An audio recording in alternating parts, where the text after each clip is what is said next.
Le Lord of War belge. Tu m'as bien entendu. Si t'as la ref, le Lord of War belge. T'aimes les histoires d'espions, d'agents secrets? Des personnages qui prennent des risques inconsidérés, soit pour l'argent, soit pour voler, acheminer, renseigner leur pays? Ce gars-là fait les deux, je t'en dis pas plus. Et installe-toi confortablement, mets tes écouteurs ou si t'es au taf, cache bien tes écouteurs, car l'histoire vraie que je vais te raconter, tu ne l'entendras jamais si tu n'as pas fouiné sur le net. Une histoire d'agents secrets, de trafiquants d'armes mêlés à des guerres. Je vais te parler d'un homme qui a écrit l'histoire, qui avec ses actions et ses actes a fait changer le destin de plusieurs guerres, en bien comme en mal. Ça dépend de quel côté de l'histoire tu te trouves. Ces hommes-là, on n'en parle pas, ils restent dans l'ombre. Je vais te parler d'un homme qui a plusieurs casquettes. Il est trafiquant d'armes, espion, agent secret, travaillant pour plusieurs agences en même temps. Pas d'un petit trafiquant d'armes, non, ni d'un trafiquant de quartier. Et me parle pas de ton pote qui prétend connaître un gars, qui connaît un gars, qui pourrait te vendre une Kalachnikov. Et au final, tu te retrouves avec un vieux fusil 22 long rifle qu'il a scié lui-même en plus. Non, laisse ça de côté. Moi, je te parle d'un gars qui livre des hélicoptères, des chars, à des pays sous embargo, avec parfois l'appui de services secrets occidentaux. Lui dit qu'il ne vend qu'au gouvernement légitime, pas au mouvement de rébellion ni aux guérillas. Il se prend pour un agent 007 à qui on fait appel pour des missions impossibles, des missions top secrètes et très dangereuses. Bref, c'est quand même du gros calibre. Un exemple pour que tu comprennes. En septembre 2009, l'homme se fait arrêter aux États-Unis pour exportation de pièces détachées d'avions américains qui étaient destinées à l'Iran, l'ennemi juré. Ce pays était frappé d'embargo par Washington. Donc, pour n'importe quel personnage qui se fait arrêter par les États-Unis pour ces faits-là, il sait qu'il est dans une salade dont il va le sortir dans au moins 30 ans. Eh ben écoute bien. Le grand jury lui met la pression pour qu'il plaide coupable et pour qu'il ne témoigne pas.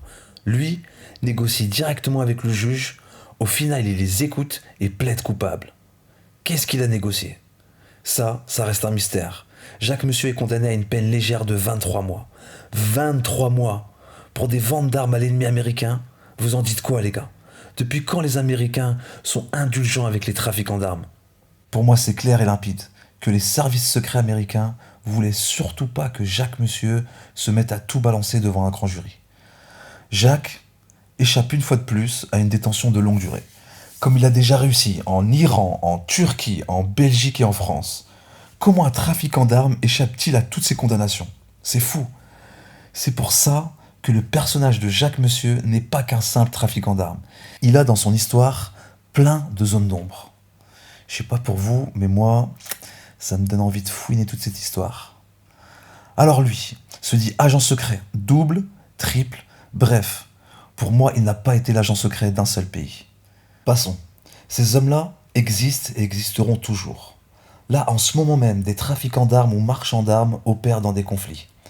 Les guerres toutes récentes impliquaient des hommes comme Jacques Monsieur. Exemple, la guerre en Syrie, le Yémen en ce moment même, et bien d'autres. Je vais pas toutes les énumérer, tu m'as compris. On revient sur le personnage de Jacques Monsieur. Alors je préfère te prévenir et être clair avec toi. On parle d'un personnage qui prétend être un agent secret qui travaille pour différentes agences. Le problème, c'est que les agences en question contredisent le fait que Jacques Monsieur était l'un des leurs. Les agences diront de lui que ce n'était qu'un informateur, on ne le saura jamais en fait. Lui dit que oui. Les faits dont je vais te parler se déroulent dès le début des années 80 jusqu'en 2019. Donc logiquement, je vais m'arrêter pour faire le point sur la situation du moment. Je vais te parler aussi du contexte de l'époque, pour que tu aies le plus de cartes en main pour comprendre de quoi on parle et surtout des enjeux du moment. J'ai malheureusement pas pu raconter en détail toutes les missions de Jacques Monsieur, trop long. Faudra en faire une série Netflix. Qui sait? Il va peut-être vendre son histoire, on ne sait jamais. Hein. Bon, sans plus tarder, je commence. On va pas se mentir, quand je te dis trafiquant d'armes international, tout de suite tu penses au film d'André Nichols, Lord of War, avec l'un de mes top 5 acteurs américains, Nicolas Cage. Si tu l'as pas vu, vraiment, va le voir, tu vas kiffer. Mais pour le personnage dont je vais te parler, il n'y a vraiment que la profession qu'ils ont en commun. Car Jacques Monsieur est quelqu'un de très très très discret dans le milieu. Son nom de code pour les services secrets des pays avec qui il a travaillé, c'est le Maréchal pour les Belges, le Renard pour les Français et The Fox pour les Américains. Je préfère le Renard ou The Fox. De temps en temps, je vais l'appeler comme ça. Alors, à quoi il ressemble? Eh bien, il est assez petit, il ressemble à Monsieur Tout-le-Monde, passe inaperçu, vêtu de façon classique, cravate et costume de bonne coupe. Lunettes en verre, légèrement fumées, et souvent vêtu d'un imperméable modèle agent secret. Ne vous y trompez pas, je me suis arrêté sur ce personnage, c'est pas pour rien. Car l'homme dont on parle est l'un des plus gros trafiquants d'armes au monde. Pratiquement tous les conflits qui ont eu lieu depuis les années 80, on voit planer l'ombre de Jacques le Renard. Tu pourrais dire, la fouine du net, pourquoi tu nous parles d'un homme qui vend des armes? On a juste à se poser sur notre canapé et regarder ce fameux film Lord of War. Ouais mais non, l'histoire de Jacques Monsieur est bien plus complexe que ça. Et en plus elle est vraie. Et justement, il a joué un rôle crucial dans beaucoup de conflits. Les personnages comme le renard, on n'entend pas parler d'eux. Le seul moment où l'on parle d'eux, c'est quand ils se font attraper par la patrouille. Et c'est pour ça que je me suis intéressé à lui. Jacques est la preuve vivante que des pays dits démocratiques bafouent les embargos, les lois internationales et se permettent de sanctionner un dictateur quand il fait la même chose. Il y a vraiment deux mondes. Celui des bisounours et celui des gens qui fouinent pour se donner un avis sur les faits historiques que ce monde traverse. Et qui sont malheureusement bien sombres. Voilà, en 10 secondes, j'ai installé une super ambiance pour te remonter le moral. J'arrête là, bref. On revient à Jacques. Quant à lui, et selon ses dires, a travaillé avec beaucoup de services de renseignement, comme la DEA américaine, la DST française, avec le Mossad d'Israël, avec des dictateurs africains, et bien sûr les services de renseignement de son pays. Moi, personnellement, quand je tombe sur des personnages comme celui de Jacques Monsieur, j'ai vraiment envie d'approfondir. Et j'ai vraiment envie, durant cette histoire, que tu aies un esprit critique et que tu puisses me dire en commentaire ce que tu penses de cette histoire, de ce personnage haut en couleur. Les gars qui écoutent et qui sont à fond dans ces histoires de trafiquants d'armes, je les vois venir à 200 km. Oui, mais il y a Pierre Falcon qui fait la même chose que lui. Ouais, mais non. Car, faut savoir que Pierre Falcon bénéficie d'une couverture de la Sofremi, Société d'exportation de matériel de sécurité du ministère de l'Intérieur. Ministère de l'Intérieur. Donc, protégé par la France. Tu vois la différence? Le renard lui marche seul. Il demande à personne l'autorisation de livrer des armes. C'est pour ça que Jacques Monsieur est un personnage spécial. Bon, je vais te parler de la jeunesse de Jacques. Il est né en Belgique, à Halle, en 1952, dans une riche famille flamande. Le jeune homme fait des études de droit à l'université de Louvain. Puis il commence sa carrière dans l'armée belge au service fourniture. Il noue de nombreux contacts avec la SDRA, service de renseignement militaire belge, et aussi dans les milieux atlantistes. C'est dans ces milieux qu'il va nouer des contacts très intéressants pour sa future carrière. Il a été d'ailleurs commandant de réserve dans les unités blindées de l'OTAN. Puis Jacques Monsieur s'expatrie au Portugal pour assouvir sa passion des chevaux et de l'art équestre, avec le célèbre dresseur de chevaux Oliveira. Il se paie l'un des plus connus dresseurs de chevaux. Je vous avais dit que Jacques Monsieur n'avait pas besoin de taffer. Issu d'une famille riche, il peut se permettre de se faire plaisir. Il restera avec lui 2 ans, puis il sera éleveur de chevaux à son tour. Ce qui ne sera pas qu'une couverture pour dissimuler ses autres activités. Quoi qu'il en soit, c'est au Portugal qu'il aurait été contacté par les services secrets des États-Unis, plus exactement la DEA. On résume. Un jeune issu de la bourgeoisie belge qui fait son service militaire au service fourniture. Il se lie d'amitié, prend des contacts, puis s'expatrie au Portugal pour vivre de sa passion. Et c'est à ce moment-là qu'il se fait recruter. Je te vois venir. Pourquoi un petit bourgeois se fait recruter par la DEA? Pour vous répondre, je commence avec ma première et pas dernière explication. Déjà, le personnage c'est un officier de réserve, toujours actif, et n'oublions pas qu'il a noué des liens avec les milieux atlantistes. Et en plus, pendant cette période des années 80 à 90, faut savoir que les Américains sont très intéressés par la Belgique. C'est le ventre mou de l'Europe. Elle qui accueille le siège de l'OTAN. Information très importante. Et faut savoir que des pays comme l'Italie, l'Allemagne, la Turquie, la Belgique et la France, dans ces années-là, subissent la stratégie de tension, avec des attentats et des crimes commis parallèlement par l'extrême gauche et l'extrême droite. La plus connue, pour en citer qu'une, c'est les tueries du Brabant. Les tueries du Brabant, c'est quoi? Eh bien, c'est une série de braquages sanglants qui ont été perpétrés en Belgique et dans le nord de la France de 1982 à 1985. Cette affaire n'a jamais été résolue et ne le sera jamais à cause de la prescription. Et aussi, on va pas se mentir, les autorités compétentes n'ont pas trop fouiné. peur de mettre des États et des agences dans la mouise. Donc, tout le monde choqué, mais l'affaire n'a jamais abouti. Et il y a cette fameuse invasion soviétique de l'Europe, prédite plusieurs fois mais qui n'est jamais arrivée. Paranoïa des Américains. Cette période entre les années 80 et 90 était extrêmement tendue, entre le bloc communiste et le bloc capitaliste. Il y a eu la crise des missiles à Cuba aussi. À ce moment-là, on était à 2 doigts d'une guerre nucléaire. Les Américains étaient très très nerveux et plongeaient avec eux les Européens dans la peur du communisme. La phobie soviétique était très prononcée partout dans le monde occidental. Et c'est dans ce contexte-là que Jacques Monsieur a été recruté. Tu comprends un peu mieux pourquoi les Américains ont ciblé notre ami Jack? Bref, retour en Belgique. On revient à notre personnage. Il est de retour en Belgique après avoir monté son hara au Portugal.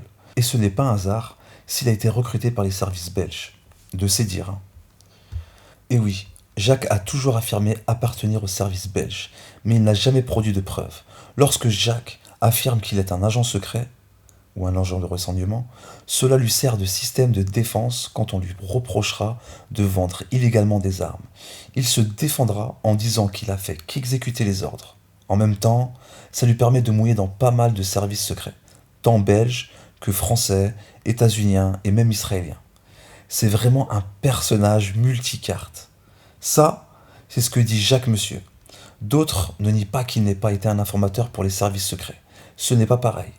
Et ça s'explique assez bien. Car quand on fait ce métier, on accède forcément à des informations très sensibles et même des infos cruciales. Et ça intéresse fortement les services secrets de tous les pays. Et contre ces informations, on peut demander à bénéficier d'une couverture ou d'une sorte d'impunité. C'est un peu comme le système de la police criminelle et les indique. La police, en échange d'informations, ferme les yeux sur les agissements de son informateur. C'est du donnant-donnant. Et je rajouterai pour finir qu'ils ont ciblé un Belge avec un profil comme Jacques Monsieur, car la capitale Bruxelles, du temps de la guerre froide, était un vrai nid d'espions, car elle abritait l'OTAN. À voir le reportage Paris, secret d'espion sur ma chaîne YouTube, pour vous donner une idée, à titre indicatif, qui explique comment Paris est infesté d'espions. Et c'est pas dans les années 80, c'est maintenant, à l'heure où je vous parle. Toutes les capitales sont infestées d'espions, qui se cachent parfois dans les ambassades de leur pays. Et quand tu regardes un reportage, tu prends juste les informations que tu trouves crédibles, et pas gober tout ce qui est dit dans les reportages qui sont dans ma chaîne. Avoir le sens critique, toujours et encore, et vérifier les infos. Vous savez, comme moi, que c'est crucial pour se donner un avis qui se rapproche le plus de la réalité. Et désolé, hein, je vous dis ça car il y a des commentaires qui m'interpellent comme si j'étais le producteur. Ah là là, les gens, j'ai juste posté un reportage que je trouvais intéressant et en aucun cas je valide tout le reportage. Voilà qui est dit, passons à l'autre sujet. Première mission de Jacques Monsieur. Retour à Jacques Monsieur. Sa première mission en tant que vendeur d'armes, c'est la guerre Iran-Irak. C'est probablement grâce à sa formation au service fourniture et aussi parce que les Américains l'ont poussé vers cette voie que Jacques Monsieur, mandaté par la CIA, s'envole pour l'Iran. Ils ont dû bien étudier le profil, ça c'est sûr. Oui, mais les services belges dans tout ça, on sait très bien que la Belgique, comme la plupart des pays européens, ne peuvent rien refuser aux États-Unis. Surtout pendant cette période de guerre froide. Fallait choisir son camp. Soit capitaliste, soit communiste. À cette période, le monde était bipolaire, pas le choix. Pour les plus jeunes, une petite explication de la guerre Irak-Iran. Le renard s'engage dans la guerre Irak-Iran. Bon, pas besoin de vous faire un topo, c'est dans les livres d'histoire, mais il faut quand même savoir une chose. C'est que l'Irak, l'agresseur, était depuis pas longtemps sorti des pays voyous et s'était racheté une respectabilité, tandis que l'Iran, l'agressé, était sous embargo depuis la crise des otages à l'ambassade des États-Unis en Iran. Si tu te souviens du film Argo, qui explique avec la vision américaine les faits, c'est un peu ça quoi. Bref, une chose très importante aussi, c'est qu'il fallait contrer le projet nucléaire iranien. Mais il faut savoir qu'avant l'arrivée des ayatollahs, avec le Shah d'Iran, l'ancien président, les relations étaient très amicales. Et ils se fournissaient exclusivement avec les Américains. Donc, avec cette guerre imposée, Ils sont en rupture de pièces de rechange. Et c'est là que Jacques Monsieur intervient. Tu vas me dire, Lafouine, ton histoire ne tient pas debout, les Américains mettent sous embargo l'Iran, et de l'autre côté, elle fait appel à Jacques Monsieur pour approvisionner l'Iran, en pièces détachées. Ouais, ouais, je vais t'expliquer pourquoi.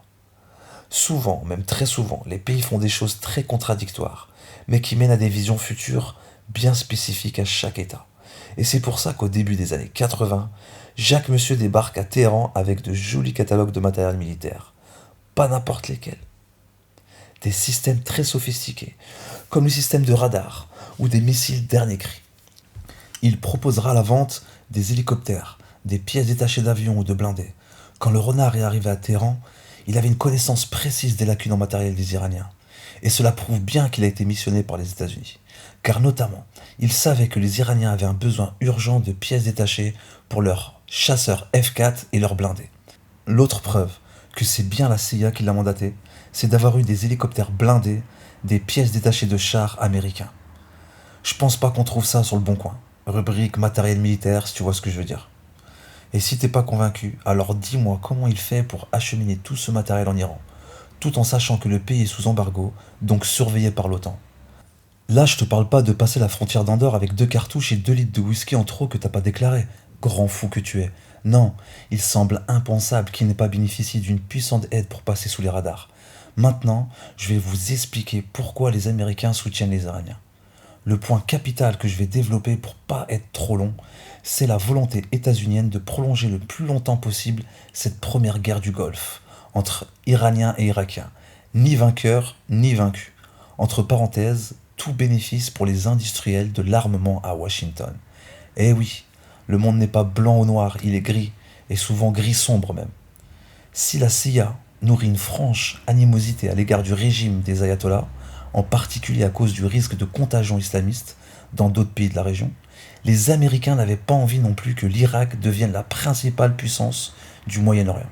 Il se trouve que je suis loin d'être neutre. Dans la guerre entre l'Iran et l'Irak, vous avez fourni des armes aux deux belligérants. Et si je vous disais que je souhaitais les voir perdre tous les deux? Les balles ont toujours eu plus d'influence que les bulletins de vote. L'Irak, à l'époque, était un pays qui montait en puissance. Il avait l'une des plus grosses réserves de pétrole. C'était un pays ultra militarisé. Bref, il fallait donc maintenir une sorte d'équilibre entre les belligérants. Car pour l'Irak, sorti bien vite de la liste des États voyous, ça n'était guère difficile. On pouvait lui fournir des armes sans susciter de sanctions internationales. Et puis il y avait la France qui a longtemps été le principal pourvoyeur d'armes de Saddam Hussein. Par contre, en ce qui concerne l'Iran, c'était plus délicat. Après la malheureuse affaire des otages de l'ambassade américaine de Téhéran, la rupture était totale.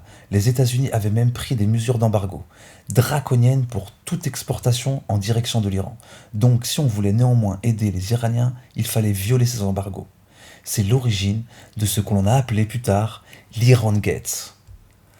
Quand l'affaire a été découverte, assez tardivement, au milieu des années 80, entre-temps, les Américains avaient pu faire passer aux Iraniens des quantités considérables de matériel. Jacques Monsieur a été aidé par au moins 2 États. Il y avait l'État israélien et les Américains, car c'est eux qui le fournissaient en armes et en matériel dernier cri. Donc le réseau clandestin mis en place pour assurer la livraison passait par Israël. Et oui, les Israéliens étaient complices de cette complexe organisation dont Jacques était la pièce maîtresse. Le contact de Jacques en Israël était un certain David Benelli. Rappelez-vous de ce nom, on va en reparler plus tard. Bref, c'est quand même bizarre qu'Israël aide les Iraniens alors que l'Iran était guère tendre avec l'État hébreu. Il faut savoir que les dirigeants israéliens ont toujours su faire preuve d'un grand pragmatisme. En l'occurrence, ils ont choisi un de leurs meilleurs ennemis, l'ayatollah Khomeini, parce qu'il luttait contre Saddam Hussein, dont le pays était plus menaçant à terme, à cause de sa relative proximité géographique avec leur propre territoire. Par conséquent, ils n'ont eu aucun scrupule à livrer des armes à Téhéran, du matériel puisé dans leur propre stock et immédiatement remplacé par les Américains. Mais pour mettre sur pied un aussi gigantesque trafic, il fallait aussi des petites mains. Et c'est là qu'intervient Jacques Monsieur. Je vais t'expliquer quel était son rôle exactement. Il accomplissait ce que pouvaient difficilement faire les Américains et les Israéliens. Aucun officiel ne peut se rendre là où va Jacques. Tu comprends assez rapidement que des officiels américains ne peuvent pas aller chez l'ennemi et les aider publiquement. Ça ferait tâche. Et si on les voyait, je pense pas que... Ouais, ça le ferait pas du tout, quoi. Mais le renard, lui, s'est rendu en Iran. Et il a pu nouer des contacts directs avec les décideurs. The Fox est donc devenu un acteur de l'Iran Gate aux côtés de Oliver North et de quelques autres. Ça lui a permis de constituer un solide carnet d'adresses en Iran, d'autant que beaucoup de gens qu'il a connus ont ensuite grimpé dans la hiérarchie du régime. De plus, ils lui ont donné pour mission, selon ses dires, de remonter un réseau d'espions dans la région. Car depuis l'affaire des otages américains, tous les réseaux d'espions avaient disparu. Tout le monde avait été rapatrié.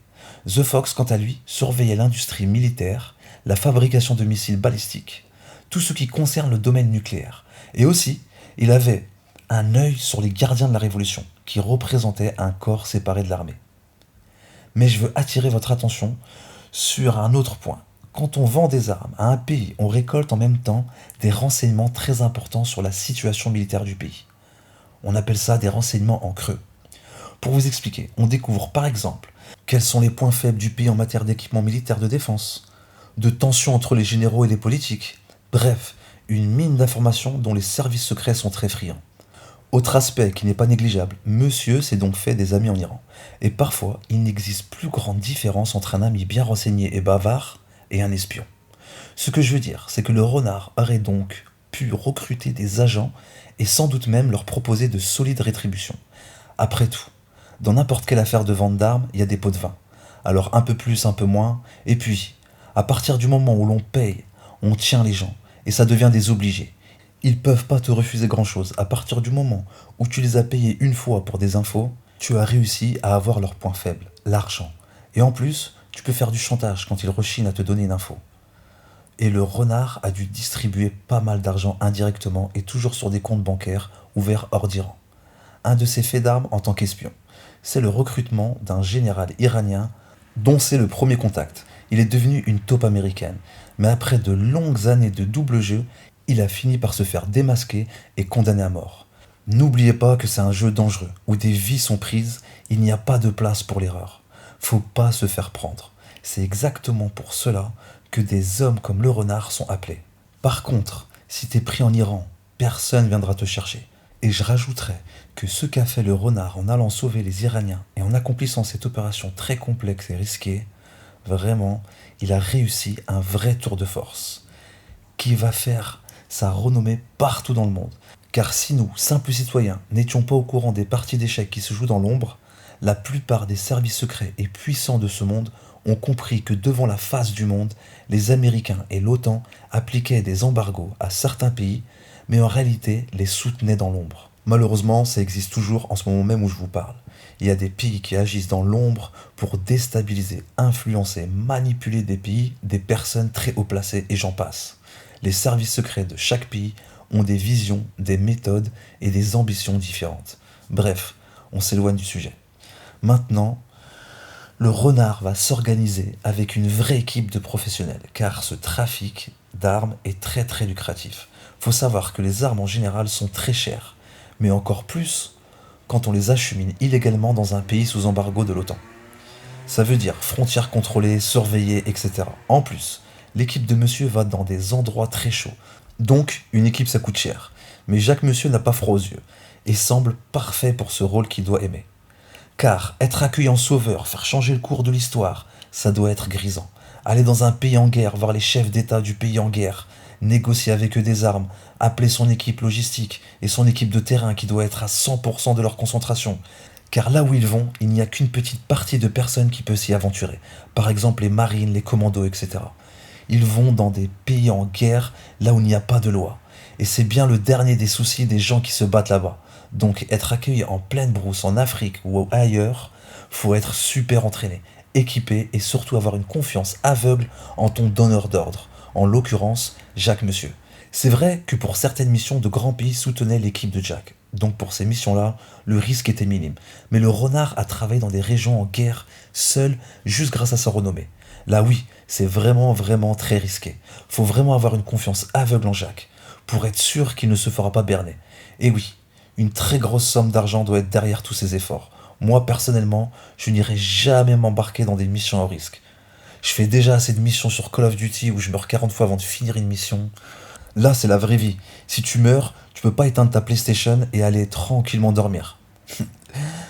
Bref, depuis tout à l'heure, je te parle, mais pour faire toutes ces missions, car il en a effectué des ventes d'armes dans beaucoup de pays, que je vais te citer plus tard, mais avant, je vais te parler de son équipe, car sans eux, rien ne pouvait se faire. Chacun son métier. Comme Jacques excellait dans son domaine, il devait trouver des gars de terrain aussi bons que lui dans leur domaine. Et des gars de confiance, fiables, et surtout des gars qui n'ont pas froid aux yeux, et qui ne sont pas trop regardants sur les lois en vigueur dans chaque pays qu'ils traversent. Et aussi sur les embargos internationaux, et j'en passe. Bref, des hommes en manque d'adrénaline. Je pense un peu casse-cou. J'ai fait ma petite enquête, et j'ai notamment lu le livre très instructif de Laurent Léger. Très bon livre. Il a vraiment fait un travail remarquable d'enquête, et a même interviewé certains des trafiquants d'armes. Sans plus attendre, je vais te présenter les gars en question. Peut-être j'en ai oublié, ou peut-être jamais ils ont été cités. Je vais te présenter les plus connus, je pense. Et s'il y en a d'autres, je suis sûr que vous manquerez pas de me les signaler en commentaire. On commence avec son équipe. Alors, désolé pour les prononciations, hein, je vais avoir un petit peu de mal.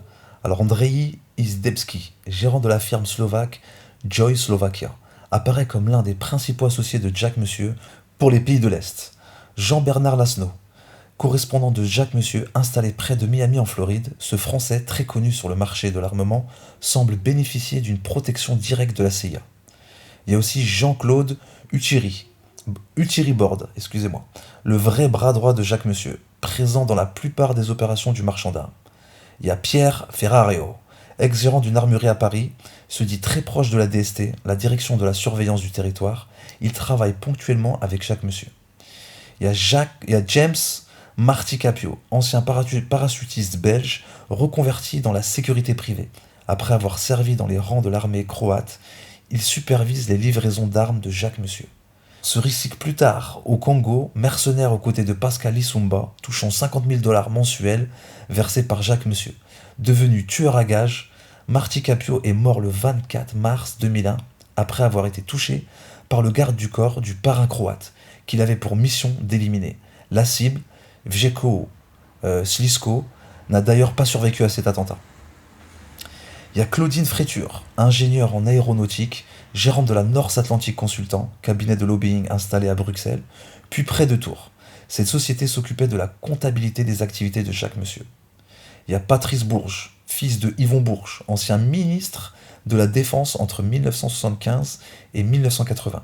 Cet ingénieur a beaucoup voyagé pour le compte de Jacques Monsieur, qui cherchait à se prévaloir d'appui politique en France. Bon, vous voyez qu'il ne s'est pas entouré de bras cassés. Le CV parle à ma place. Ces circuits, comme tous les intermédiaires évoluant sur le marché gris des armes, Jacques Monsieur a d'abord un très bon carnet d'adresses dans le monde entier. En particulier, des correspondants dans la plupart des sociétés publiques ou semi-publiques qui gèrent les approvisionnements de l'État, comme la Kindex bulgare ou la Norinco chinoise. Là, c'est directement, ils parlent directement aux États, ils vendent directement aux États, il n'y a pas de souci. Lorsqu'il faut, il s'adresse directement aux acheteurs de mode, Ministère of Defense, comme en Iran ou dans les divers pays africains avec lesquels il commerce. En cas de nécessité, il est capable de trouver des vrais faux EUC, End User Certificates, ou certificat de destination finale, autrement dit, un État qui accepte de produire un certificat justifiant l'autorisation d'exportation, comme le prévoit les règlements internationaux. Un faux EUC coûte environ 5% du marché. Écoutez bien, un faux EUC coûte environ 5% du marché. Pour des pays pauvres et corrompus, c'est une ressource non négligeable.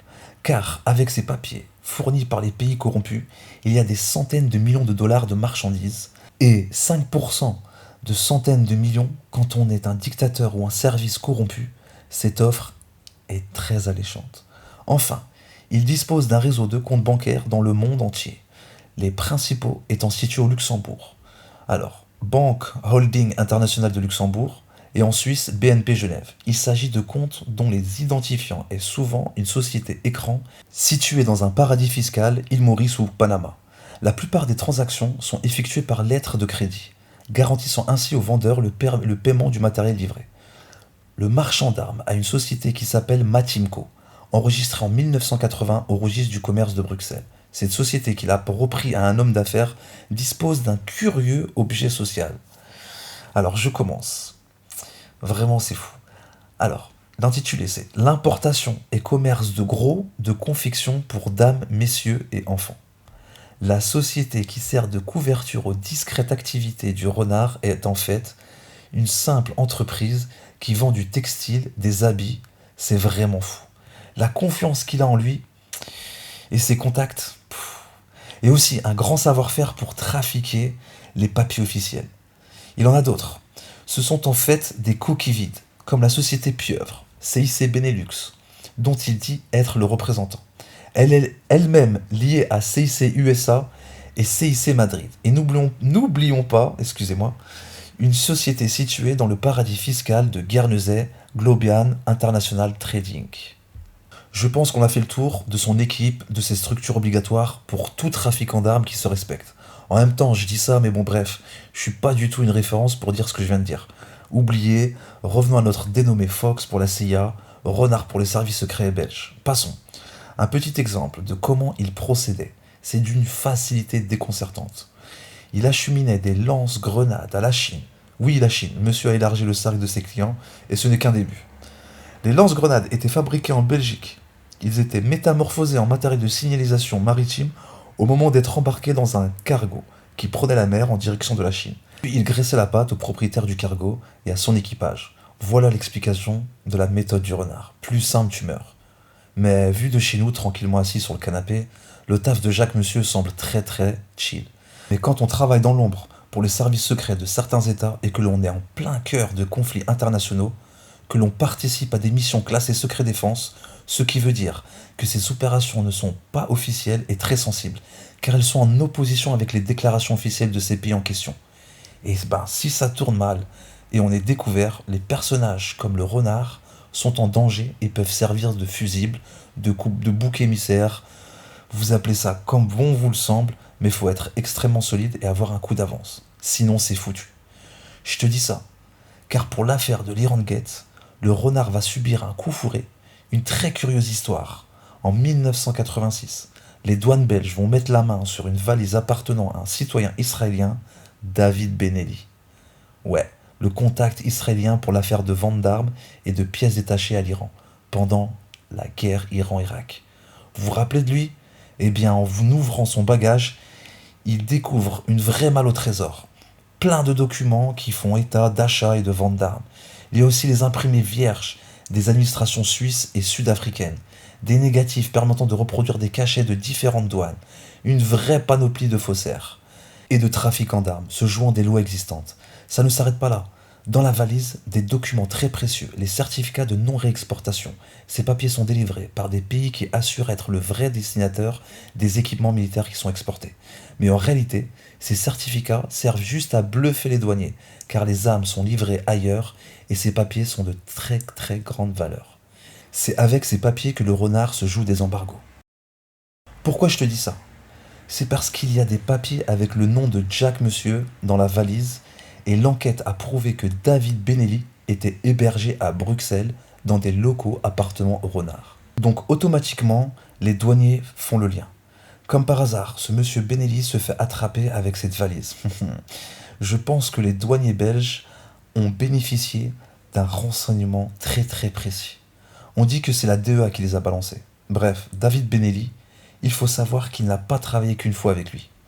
Après l'Iran, le renard participe à une autre mission avec cet Israélien.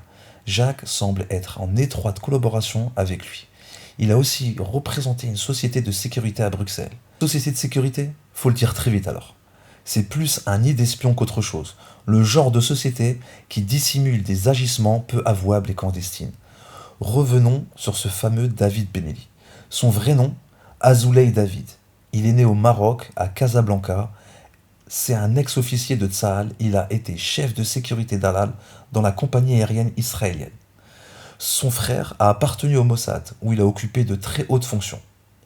Et il est fort probable, même pratiquement sûr, que ce David Azoulay faisait partie du Mossad lui aussi. On résume. Le renard, depuis qu'il s'est lancé dans les affaires, a noué des relations avec les services secrets belges, états-uniens, israéliens. Maintenant que la valise a été découverte, les deux associés, normalement, devraient être inquiétés.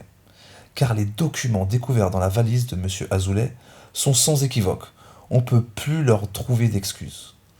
Mais tu vas me dire, Lafouine, comment selon tes explications, un soi-disant agent du Mossad se fait épingler comme un novice par les douaniers belges? C'est trop gros cette histoire. Ouais mais non, car faut se remettre en tête la date où monsieur l'agent du Mossad, David Azoulay, s'est fait attraper. C'était en 1986, en pleine affaire de l'Iran Gate. Renseigne-toi, l'Iran Gate c'est une affaire, voilà, à cette époque ça a fait du bruit. Et ils en font partie tous les deux. Et ces approvisionnements se sont arrêtés après la révélation faite aux États-Unis. Et cela impliquait des personnages très haut placés, tant en Israël qu'aux États-Unis. On parle même du personnage qui occupait le bureau ovale de la Maison Blanche, Ronald Reagan, l'acteur devenu président des États-Unis. Il y a aussi le fait que Jacques en savait beaucoup sur les Israéliens. Vous comprenez mieux pourquoi David Azoulay s'est fait volontairement attraper à la douane belge. De plus, David Azoulay s'est évaporé en Israël et le renard, lui, est resté en Belgique. Il faut couvrir les arrières. De grands personnages étaient impliqués aux États-Unis par rapport à cette affaire. Et Jacques avait le profil pour jouer l'idiot utile. Comme le cow-boy Oliver North a pris très très cher, le renard est un dommage collatéral comme ils aiment le dire. Comme je vous l'ai dit il y a quelques minutes, dans ce métier extrêmement dangereux où l'on travaille avec des agences de services secrets qui agissent au-dessus des lois et en complète contradiction avec la déclaration officielle, lisse et remplie de bienveillance, eh bien on peut dire qu'en côtoyant ce monde-là, on ne peut jamais accorder une confiance absolue. Il faut toujours avoir un coup d'avance. Le renard avait très bien assimilé ça. Donc, quand les Israéliens et les Américains ont voulu lui balancer la patate chaude durant l'affaire de l'Iran Gate, ils ont sous-estimé The Fox. Il a su toujours bien s'entourer et assurer ses arrières. Jacques Monsieur a sorti une de ses forces, le relationnel, car à cette époque, le renard connaît beaucoup de beau monde. Des officiers supérieurs de l'armée ou de la gendarmerie, des gens de services secrets et de la sûreté. Et grâce à ces relations, la Belgique le laisse tranquille. C'est fou, mais The Fox est un personnage très malin et a su se sortir d'affaires, mais c'est pas pour autant que la Belgique ne le surveille pas de très très près. Et il surveille ses activités, mais pour l'instant, ça ne va pas plus loin. Depuis toujours, le renard a une confiance en lui indéfectible. Je pense surtout qu'il est sûr de lui, de ses relations et de sa renommée de trafiquant d'armes, et aussi de toutes ces informations qu'il possède et qu'il peut partager avec certains pays. Pour preuve, le renard ne se cache pas. Il avait même installé ses locaux en face du siège de l'OTAN. Mais après cette histoire de la douane, je pense qu'il se sentait très surveillé. Donc il décide de déménager en France et voulant rester en bons termes avec la France, il a demandé aux autorités belges de prendre contact avec la DST. The Fox subit plusieurs entretiens où ils ont fait le point sur sa situation, sur ce qu'il pouvait faire et pas faire en France. Et c'est ma conviction, c'est à ce moment que The Fox propose son savoir-faire au service secret français. Il a l'autorisation d'acheter un grand terrain d'une centaine d'hectares. Monte un rat, histoire d'assouvir sa passion pour les chevaux qu'il va élever officiellement, le renard est devenu agriculteur et éleveur de chevaux. Il dit vivre de ses revenus de ses terres et la revente de ses poulains. Oui, le renard a gagné beaucoup d'argent avec ses activités. Et même sans cela, n'oubliez pas que Jacques est issu d'une famille belge très aisée. En même temps, ça lui permet de prendre ses distances avec les autorités belges qui le harcèlent, le pistent, le laissent pas respirer. Bref, le renard, on commence à mieux comprendre le personnage, son fonctionnement, ses relations, son équipe. C'est un personnage vraiment à part, se prenant un peu pour un James Bond, mais version trafiquant d'armes. Il y a deux faces dans le monde du renard. L'un est super classe, loge dans les plus beaux hôtels, côtoyant les plus grands de ce monde, les plus beaux restaurants, et j'en passe. Et l'autre face était l'agent double, triple, côtoyant et faisant équipe avec des mercenaires barbouzes ou avec des agents du Mossad, CIA, côtoyant des dictateurs et j'en passe. Bon, je viens de t'expliquer comment Jack est rentré dans ce monde très discret de marchands d'armes mêlés au service secret et comment il procède. Je t'ai présenté son équipe. On a pu constater son ascension et aussi comment, avec une grosse mission, il a réussi à construire une solide renommée et s'est fait un nom. Il a été très très vite propulsé par les différentes agences. Mais dans ce monde-là, le vent tourne très vite. Et il va connaître ses premiers déboires avec la justice de son pays. Dans la deuxième partie, le renard va vraiment rentrer dans une autre dimension. Son trafic va exploser sous la demande. Il va être pratiquement dans tous les conflits chauds des 10 prochaines années. Le déchirement de la Yougoslavie, l'Afrique. N'oublions pas qu'il vient de fuir la Belgique, qui veut absolument l'arrêter. Bref, j'en dis pas plus. On vient d'allumer la mèche et le feu d'artifice est en deuxième partie. Je vous attends.